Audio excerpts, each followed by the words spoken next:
I'm a 32-year-old woman, and I live in the house my father left me after he passed away. It's not huge or fancy, but it's solid, well-kept, and every corner of it is mine. The mortgage was cleared before I inherited it, and I've been quietly paying the taxes, utilities, and maintenance ever since. I work from home as a financial analyst, and I keep to myself. I like my space neat. I like my schedule predictable. I like knowing that I can leave a coffee mug on the kitchen counter, and it will still be there the next morning, exactly how I left it. My mother lives with me. She's in her early 70s and not in poor health, just tired in a permanent way. We don't talk much. She doesn't ask about my life, and I don't offer. She's not cruel or mean, just distant. Always has been. Her conversations stay on safe topics, grocery lists, weather, neighbors. Nothing personal. We exist in the same house like coworkers on separate shifts. And for the most part, it worked. Until my sister came back. Madison is 4 years older than me. She moved out when I was in college and never really came back, except for the occasional holiday visit. Even those were short. Over the years, I'd hear bits and pieces about her. Another job she quit. Another city she left. Another boyfriend who didn't last. She's the kind of person who enters a room like it's a stage, talks like she's performing, and disappears just as fast when she gets bored. We weren't close growing up, and we never became close as adults. I got the call on a Thursday. Or rather, I overheard it. Madison called my mother while I was working in my office, and her voice was loud enough through the hallway. She said she needed a break from everything, that she'd been thinking about coming home for a bit, maybe a few months, just to reset. She made it sound temporary. My mother didn't even hesitate. She told her yes, of course, come whenever. No one asked me. A week later, Madison showed up with 4 suitcases and an oversized bag of makeup and hair tools. She walked in like she owned the place, hugged our mother tightly, and gave me a chirpy "Hey Em," like we'd been texting every day instead of barely speaking for the last few years. She picked the guest room without asking and said she'd rearrange it a little to make it feel like hers. I told myself it was fine. I could deal with a few weeks. I could be civil. That first weekend, she moved the armchair from the reading nook in the living room. She said it looked too stiff and wanted something more inviting. She brought in throw pillows that didn't match anything and placed a diffuser in the hallway that made the entire house smell like artificial lavender. She told me I should consider updating the lighting in the dining room because it felt a little depressing. She kept calling it our home, not this house, not mom's house, our home. Every time she said it, I felt my jaw tighten, but I didn't correct her. I just nodded and said nothing. The deed has my name on it. I pay every bill that comes in. There's no R here. My mother, for her part, acted like nothing was off. Whenever I mentioned something, like how Madison had taken over the guest bathroom and left makeup stains on the white towels, she just said Madison was adjusting, or that I should give it time. When I brought up that I need quiet during work hours and that Madison's music was making it impossible to focus, she changed the subject. That Monday, Madison hosted a lunch with 3 of her old friends from high school. I didn't even know they were coming. She used the kitchen like it was hers, borrowing my cookware, opening the wine I had been saving, and leaving the dishes in the sink when they left. I ended up cleaning everything just to keep the house in order. Things started disappearing. Nothing huge at first. Just a favorite mug I used every morning. It turned up later, chipped. My charging cable was gone from my office. Some of my printed documents were moved out of order, like someone had been rifling through them. When I asked Madison, she gave me a confused look and said she hadn't touched anything. Her apologies felt half-baked. One night, she said maybe I just misplaced things and that working from home could mess with your memory. Then came the comments. She made them in passing, always with a smile. That my wardrobe was a bit too serious, that I should go out more, that living alone so long had made me a little weird. She said it in front of my mother, in front of her friends, even once in front of the mailman when he asked about the garden. And each time I let it pass. I didn't defend myself. I didn't fight back. I just started paying closer attention. Madison wasn't here to reset. She wasn't planning to leave anytime soon. And she wasn't just annoying. She was invasive, strategic. She'd returned like someone trying to reclaim something she thought she still owned. So I stopped complaining. And I started watching. The first thing I did was start a journal. Not the kind people write in when they're feeling emotional. This one was password protected and kept on a drive that auto-encrypted. I logged every little thing. Dates, times, what was said, what went missing, any money exchanged. I created folders for voice memos, receipts, scanned documents, and screenshots. It wasn't just for peace of mind, I needed records. The first entry was the job interview that never happened. Madison left one morning dressed in business casual clothes and came back an hour later with a smoothie and excuses. Said the interview was pushed back or canceled, depending on who asked. Later that day, when I mentioned the overflowing laundry basket, she started coughing dramatically, saying she felt a cold coming on. That evening, she asked for $40 to cover some application fee she forgot to mention earlier. A few days later, I noticed my black cardigan was missing. It turned up in the laundry basket 2 days after that, stretched at the sleeves and stained around the cuffs. Madison said it had already been like that, and maybe my detergent was too strong. I logged it, took pictures, and moved on. That same week, my silk blouse disappeared and came back with a rip near the hem. To our mother, Madison acted like a perfect guest. She cooked one dinner, helped carry groceries once, and suddenly she was being praised for trying so hard to contribute. Meanwhile, every time I walked into the room, conversations stopped or changed. One night, I passed by the guest room and heard her on the phone. She told someone she was basically keeping the household running while I hid away in the office all day. I recorded the time, the exact quote, and added it to the journal. After that, the comments from our mother started shifting, small things at first. She asked if I was doing all right managing the bills. Then she said Madison had great instincts with people and maybe I should let her take some stress off my plate. These weren't phrases my mother used on her own. I kept track of those too. Then the the car loan incident happened. I came home from the store and found my mother sitting with paperwork in front of her. She was about to sign a loan co-application for Madison to buy a used car, saying Madison had convinced her that I had already approved it. She said she was told I had already reviewed and approved it. I hadn't seen any of it. I didn't raise my voice. I called the bank, canceled the process, and printed the call log. I told my mother it must have been a miscommunication and made tea like nothing happened. That night, Madison had a full breakdown in the front yard. Neighbors heard. She cried loudly about how she'd never get her life back on track, how no one supported her, how she just needed one chance. I stood nearby, nodded when it made sense to, and later updated the journal. I listed her quotes, timestamped the outburst, and backed up the entry. The next morning, I moved all sensitive files, legal, financial, medical, into a secure cabinet. I scanned copies, encrypted them, and uploaded backups to off-site cloud storage. I changed passwords on all shared accounts and contacted our family lawyer under the pretense of household document upkeep. A week later, Madison said she got a part-time job at a boutique downtown. She left for shifts in bright makeup and heels and came back with dramatic stories about coworkers who were jealous of her. By the end of the week, she was unemployed again. She said someone sabotaged her. I waited 2 days, called the store myself, and found out she was let go for unprofessional behavior. I didn't mention it. I just added the note to the file. The money requests started small, $10 for her phone bill, $20 for a temporary overdraft, $40 for groceries she promised to replace but never did. Each time I agreed. I didn't argue. I just logged everything, what she asked for, what she promised, what was delivered. Most of the time, nothing came back. Around that time, drawers in my room started showing signs of being disturbed. Papers were out of order. My jewelry tray was flipped. Nothing was missing, but things weren't the way I left them. I cleaned everything, rearranged intentionally, and placed a decoy envelope labeled emergency savings under a false bottom in one drawer. Inside it was paper marked with invisible ink, something I bought online years ago, just for fun. 4 days later, the envelope was opened. There was no confrontation. I didn't say a word. Instead, I installed 2 small cameras, one behind a vent in the hallway, the other inside a decorative box on my bookshelf. Motion triggered, silent, synced directly to my encrypted drive. Now, I wasn't just logging her behavior. I was watching it in real time. After the envelope test, I checked the camera footage. Madison opened the drawer while I was on a video call in the office. She looked through the decoy envelope, held it to the light, and then tucked it back, clearly disappointed.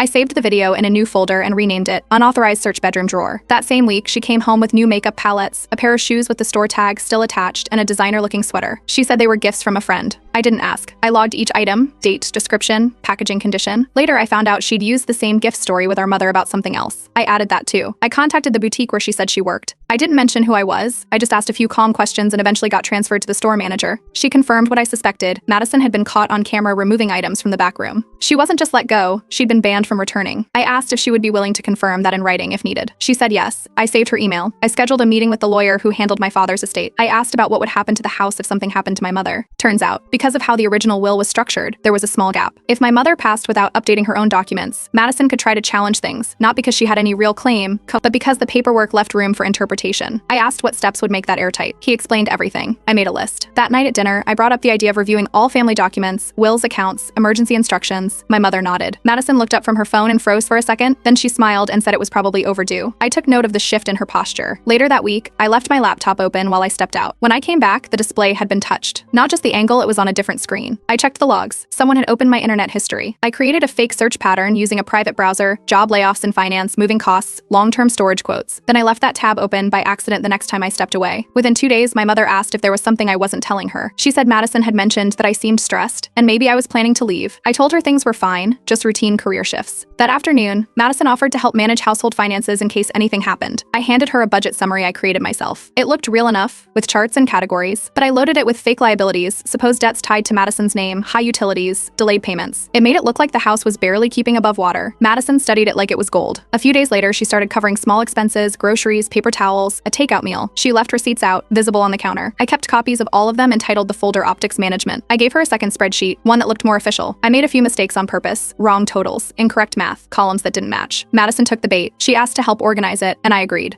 By the end of the week, she had restructured the entire thing. She added notes to suggest that she should have partial access to some accounts. I backed up every change she made. Every document edit showed her username. Each timestamp was logged. I kept a master version showing all her modifications. I started saying things casually that I knew would irritate her, like mentioning how quiet the house used to be or complimenting neighbors she disliked, just enough to push buttons. She exploded in private, once in the hallway, once in the kitchen. Each time I followed up later with a sweet, helpful message about dinner or errands. Just a text. Just enough to contrast her reactions. The cracks were starting to show. She doubled down on acting helpful in front of our mother, offering to make budget cuts and save money. me. She even suggested moving some of her own things into storage to make more space. I let her talk. By then, the cameras had recorded 2 more instances of her going through my things. One in my office, one near the laundry room. She didn't take anything, but she was definitely looking for something. I updated the leverage file again. It was growing fast: photos, receipts, video, altered documents, voice notes. She didn't realize that everything she touched added weight to her own pattern. No confrontation. No dramatic call out. Not yet. She thought she was fixing things. She didn't realize she was building the trap. Madison started dropping comments about how she might stick around longer. Nothing direct, just small hints, like asking if she could repaint the walls in the guest room or saying she wanted to settle in a bit more. I told her that sounded smart and even offered to help her rearrange the furniture to make the space feel more like hers. While we were moving her dresser, I slid a small camera with a built-in mic into the wall vent. It pointed right at her bed and desk. Motion activated, high resolution, and connected to my encrypted drive, a setup I'd become familiar with due to my background in financial risk analysis. Once it was in place, I checked the angle and left everything else untouched. Over the next few days, she started bringing people over again. Not big crowds, just 2 or 3 people at a time, usually in the evening. One of the guys she brought was someone I recognized from local news years ago. I couldn't place it at first, so I ran a quick search.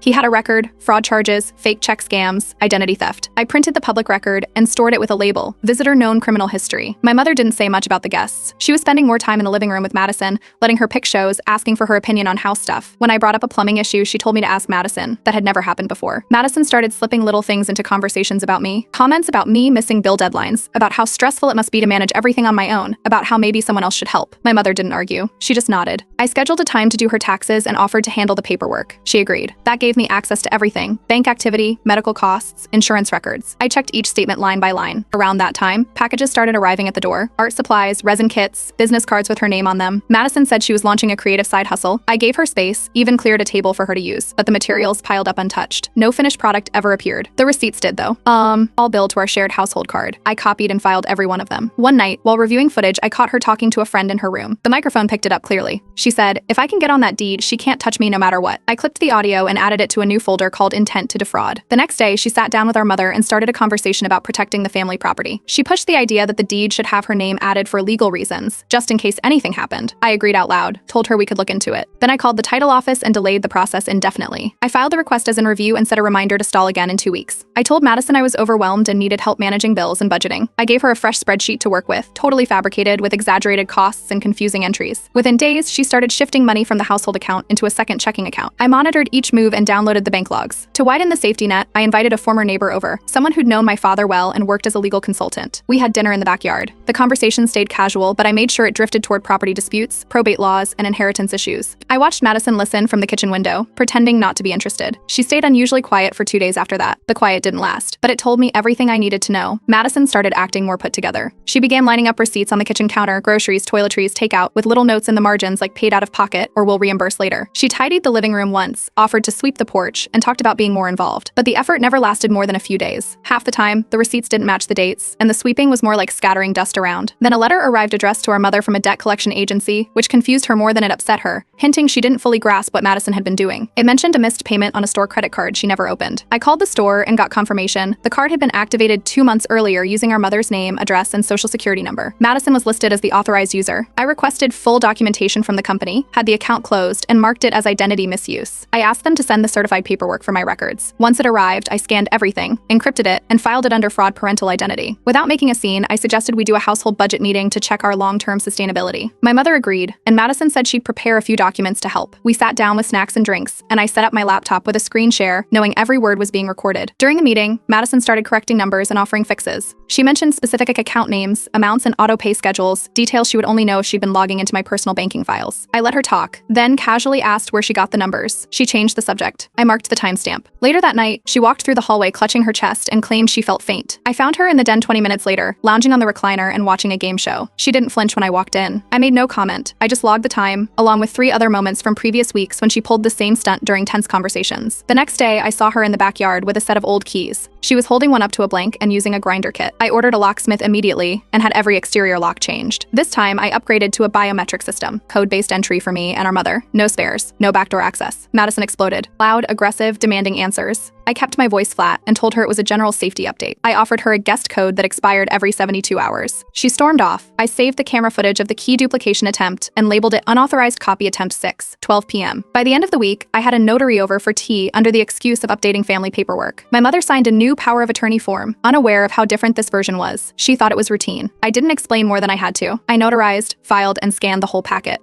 I followed up with the county clerk and confirmed that the deed to the house had already been fully transferred to me. I filed the final confirmation with my attorney. No announcement, no change in tone, just quiet paperwork. To bait Madison further, I made a point of asking her to handle the grocery list and repair calls, light bulbs, plumbing, small roof patching. And I gave her full access to the household account again. She started using it without hesitation. I tracked every charge. She was getting bolder, more comfortable, and closer to the line she couldn't uncross. Madison started moving bigger amounts of money from the household account. She labeled the transfers with vague notes, utilities, contractor deposit, emergency backup. At first, it was small, $50 here, $100 there. Then the numbers jumped. $600 in one go, $982 days later, all without saying a word to anyone. I didn't block her access. I let her think she had control. Every transfer was screenshot, logged, and tagged with the exact time. With tools I regularly used for financial auditing in my job, I ran a mirror backup of the account each night and matched her charges to my growing file. Boxes started showing up. A flat screen TV arrived first. Then a set of noise-canceling headphones, subscription boxes labeled luxury lifestyle, and an ergonomic desk chair she didn't need. Everything was billed to the shared card. I contacted each vendor and confirmed the purchases were made using our home address and Madison's name. I had email receipts forwarded to me, saved them all. She started asking our mother strange questions, quiet ones, like whether wills were still valid if someone forgot to update them. She dropped hints about legal time limits and whether things could still be changed at a certain age. Our mother didn't understand what she was getting at. I documented the conversations word for word and scheduled an appointment with her doctor. The doctor ran a standard competency check, cognitive awareness, memory, mental clarity. The results were clear, fully competent, no impairment. I had the doctor's office send the paperwork directly to my lawyer and filed the certified copy in my encrypted archive. Then came the fake job offer. Madison printed out an email from a supposed publishing company in Chicago. She waved it around at dinner, said she had an offer for remote editing work, and claimed she might need help with the move.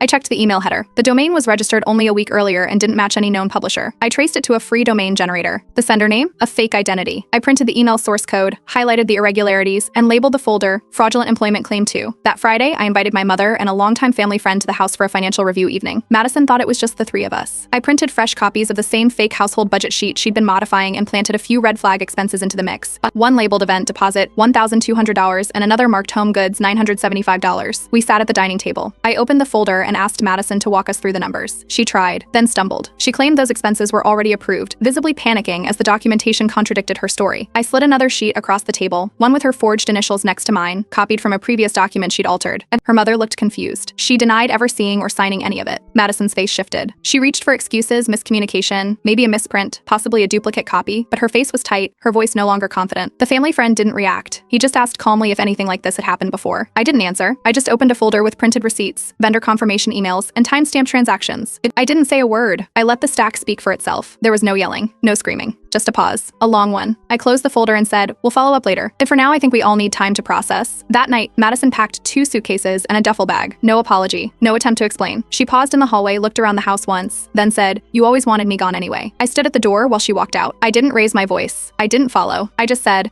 "This house is protected now." Madison left without saying goodbye. She took her bags and walked out before sunrise, her posture tense with the realization that her plans had crumbled. I didn't follow. I waited until the front gate clicked shut, then started resetting everything: door codes, bank passwords, Wi-Fi access, even the garage remote. I contacted every service provider and made sure her name was removed from anything she'd quietly added herself to. The house went silent after that. My mother seemed confused by the quiet. She asked a few times if Madison had said where she was going. I didn't speculate. I printed 3 pages of documented evidence and handed them to her, just enough to show the pattern, but not so much that it overwhelmed her. She read it slowly and then set the pages aside without asking questions. That weekend, Madison mailed a handwritten letter demanding repayment for emotional labor, groceries, and household coordination. The total came to over $4,000. I had my lawyer draft a single response: "All obligations are settled, and there will be no further communication." I started scrubbing every link she had to the house. Phone plans, backup email recovery numbers, security system users removed. I did a full audit of the insurance policy and found a request she'd submitted to be listed as an additional resident. I canceled it and reissued the policy in my name alone. My mother and I met with an attorney the following week. She signed a new will, fully notarized and witnessed. It made ownership of the house and assets clear, closing every possible loophole Madison might have tried to exploit later. I had it scanned, encrypted, and registered with our estate planner. Using the folder marked parental identity fraud, I filed a quiet report with the store that had issued the credit card Madison opened under my mother's name. They completed their investigation in under a week. The account was closed permanently, and a financial alert was placed on Madison's consumer profile. I chose not to press criminal charges. The formal restriction was enough. A cousin reached out via text a few days later. They asked why Madison said she'd been cut off unfairly and left with nothing. I responded with 3 attachments attachments, one showing forged expenses, another detailing the fraud case, and a third confirming my ownership of the home. I received no reply. No one else contacted me. I changed the safe, added offsite storage for important backups, and installed new cameras. I upgraded our document storage, added tracking software to every shared account, and scheduled regular security reviews. I didn't announce any of it. I just checked tasks off the list. My mother joined a knitting circle at the community center on Tuesdays. She never brought up Madison. She started packing small lunches and walking there herself. While deep cleaning the guest room, I found a torn notebook under the mattress. It was full of scribbled names, account numbers, and notes about people Madison had once stayed with. No real order, just pages of half-built plans and ideas that went nowhere. I took it to the backyard and burned it. No more rewrites, no second acts, just quiet, the kind that stays.